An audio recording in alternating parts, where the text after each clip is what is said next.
Sir good morning అండి. Good morning madam. So మీరు చూస్తున్నారు, అటు రాష్ట్ర ప్రభుత్వం ఏమో తెలంగాణ రాష్ట్ర డెవలప్మెంట్ కోసం 400 ఎకరాల భూమిని లేఅవుట్ చేస్తాం, కమర్షియల్ ల్యాండ్ చేస్తాము, తెలంగాణ రాష్ట్ర అభివృద్ధి దిశగా ఇక్కడ ఈ ల్యాండ్ ని తీసుకుంటాం అంటున్నారు. ఓకే, తెలంగాణ రాష్ట్ర అభివృద్ధిని ఎవరు కాదనలేరు, అందరూ కూడా అభివృద్ధి కావాలని కోరుకుంటున్నాం. కానీ హెచ్సియుకి సంబంధించిన ల్యాండ్ కి సంబంధించి ఎందుకు ఈ రకంగా చేస్తున్నారు? దానికి సంబంధించి గతంలో కూడా ఇప్పుడు తీర్పుల విషయంలో చూస్తే కూడా గతంలో ఇందాక మరి పృథ్వీ గారు చెప్పినట్లుగా అప్పుడు ఐఎంజీ భారత్ గ్లోబల్ ఏదైతే స్పోర్ట్స్ కంపెనీకి సంబంధించి ఆల్రెడీ ఇటు వచ్చినప్పుడు యూనివర్సిటీకి ఇచ్చినప్పుడు అంటే ఆ లెక్క ప్రకారం చూస్తే యూనివర్సిటీకే చెందాలి.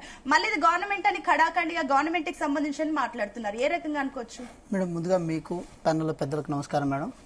నేను కొంచెం లీగల్ అంశాన్ని క్రోనాలజీ ప్రకారం చెప్పే ప్రయత్నం చేస్తాను మేడం. అసలు ఫైట్ ఎవరి మధ్య అంటే ఈ డిస్ప్యూట్ అనేది డిస్ప్యూట్ రిజాల్వ్ అయింది కాబట్టి హెచ్యూ దాంట్లో ఇన్వాల్వ్ అయ్యే ప్రయత్నం చేస్తారు. డిస్ప్యూట్ ఎవరి మధ్య? ఇది మన గవర్నమెంట్ కి దాంతోపాటు ఐఎంజీ దాని మధ్య పంచేది కాబట్టి ఒకసారి హైకోర్టులో వేశారు, హైకోర్టులో మళ్ళీ గవర్నమెంట్ ఫేవర్ గా ఆర్డర్ వచ్చింది, మళ్ళీ సుప్రీంకోర్టులో వేశారు, మళ్ళీ సుప్రీంకోర్టులో గవర్నమెంట్ ఫేవర్ గా ఆర్డర్ వచ్చింది. ఆర్డర్ ప్రకారమే ముందుకెళ్లే ప్రయత్నం జరిగింది 2004 నుంచి ఇప్పటి వరకు. 2004 నుంచి ఇప్పటి వరకు ఏ రోజు కూడా హెచ్యూ రిజిస్టార్ గానీ హెచ్యూ సంబంధించిన ఎవరు గానీ దీంట్లో ఇంప్లీడ్ కాలే, ఇన్వాల్వ్ కాలే. మా భూమిని క్లెయిమ్ చేసుకునే ప్రయత్నం చేయలేదు. తర్వాత మీరెందుకు ఇద్దరు కొట్లాడుతున్నారు, మా భూమి కదా అని చెప్పుకునే ప్రయత్నం కూడా చేయలేదు. అంటే దట్ ఇండికేట్స్ దట్ కేవలం ఇద్దరి మధ్య ఉన్న పంచాయతీ మాత్రమే. దీంట్లో ఒక మూడో వ్యక్తిగా సరే ప్రధానంగా నేను కేటీఆర్ గారిని సంభావించే ప్రయత్నం చేస్తాను. ఎందుకు సంభావించే ప్రయత్నం చేస్తా అంటే కేటీఆర్ గారు ఒకసారి మధ్యలో గోడ కూలగొట్టే ప్రయత్నం చేశారు. ఎవరికి? మహోం రామేశ్వరరావు గారిని కట్టబెట్టే ప్రయత్నంలో బాగా గోడ కూలగొట్టే ప్రయత్నం చేశారు. బిల్లీరావు గారు కేసు గెలిస్తే బిల్లీరావు గారికి రామేశ్వరరావు గారికి మధ్య ఆర్బిట్రేషన్ చేసి ఏది సెటిల్మెంట్ చేసి రామేశ్వరరావు గారికి ల్యాండ్ వచ్చేటట్టు ప్లాన్ చేసే ప్రయత్నం చేశారు. ఇదంతా ఒక హిడెన్ థింగ్స్ ఇవన్నీ. సో దీన్ని నేనేమో పేపర్ ఓరియంటేషన్ బయట పెట్టే ప్రయత్నం చేశాను. కానీ అది అడ్వకేట్ గా నేను చెప్పే ప్రయత్నం ఏం చేస్తున్నా అంటే మేడం, ఈ రోజు హెచ్యూ భూమి కాదు గారు ఉన్నారు అంటే సుప్రీంకోర్టు చెప్పింది తప్పని అంటున్నారా, లేకపోతే మీరు చెప్పింది రైట్ అని అంటున్నారా, లేకపోతే హెచ్యూ తరపున మీరేమైనా మళ్ళీ వకాలతో ఏమైనా ఫైల్ చేసే ప్రయత్నం చేస్తారు? ఇప్పుడు హెచ్యూ కూడా తనకు ఒక రైట్ ఉంటుంది, ఈ భూమి మాదని చెప్పి క్లెయిమ్ చేయడానికి ఏదైనా ముందుకెళ్లే ప్రయత్నం చేస్తున్నారు. సరే మీరే అంటున్నారు, ఓకే అదంతా ప్రభుత్వ భూమి అంటున్నారు. లెక్క ప్రకారం 1975లో ఇందిరాగాంధీ ఎంత భూమి కేటాయించారు హెచ్సియుకి? మేడం నేనేమంటున్నా అంటే ఒక మాట మీరు అర్థం చేసుకునే ప్రయత్నం చేయండి. ఎస్, హెచ్యూకి భూమి కేటాయించినప్పటికీ కూడా తర్వాత హెచ్యూలో కొంత భూమిని గవర్నమెంట్ తీసుకుని ఇంకో చోట వేరే చోట ఆ రీప్లేస్మెంట్ గా తీసుకునే ప్రయత్నం జరిగింది. సో ఇదే క్వశ్చన్ ఇన్ కేసు హెచ్యూ కనుక ఆలోచించి మీరు అడిగిన క్వశ్చన్ కనుక హెచ్యూ కనుక ఆలోచించి ఎస్ మాకు ఇంత భూమి కేటాయించింది, ఈ భూమి కూడా మాలో భాగం అని చెప్పి హెచ్యూ దీంట్లో ఇన్వాల్వ్ అవ్వచ్చు కదా, ఇంప్లీడ్ అవ్వచ్చు కదా, ఎందుకు అవ్వలేదు? మా డౌట్ కూడా అదే. ఇన్ కేసు ఇంప్లీడ్ కనుక అయి ఉంటే కోర్టు జడ్జిమెంట్ వచ్చేది కాదేమో.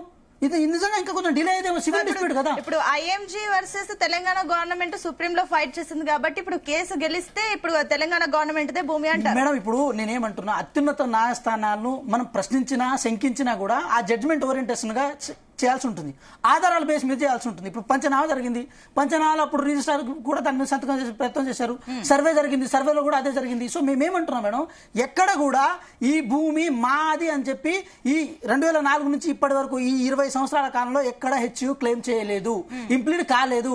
కానప్పుడు ఆ భూమి హెచ్యూకి ఎందుకు పోతుంది? మేము అదే అడుగుతున్నాం మేడం. ఇంకోటి కూడా చెప్పే ప్రయత్నం చేస్తున్నాం. ఇందాక అన్నగారు కూడా ఒక మాట ఇంద్రమ రాజ్యం అని చెప్పే ప్రయత్నం చేస్తున్నాం. ఇదే హైదరాబాద్ లో కాంగ్రెస్ పార్టీ సృష్టించిన అద్భుతాలే ఉన్నాయి. మీరు 100 ఎకరాలు చూడండి, ఆ ఎకరాలని చూడండి, కాంగ్రెస్ పార్టీ సృష్టించిన అద్భుతాలే.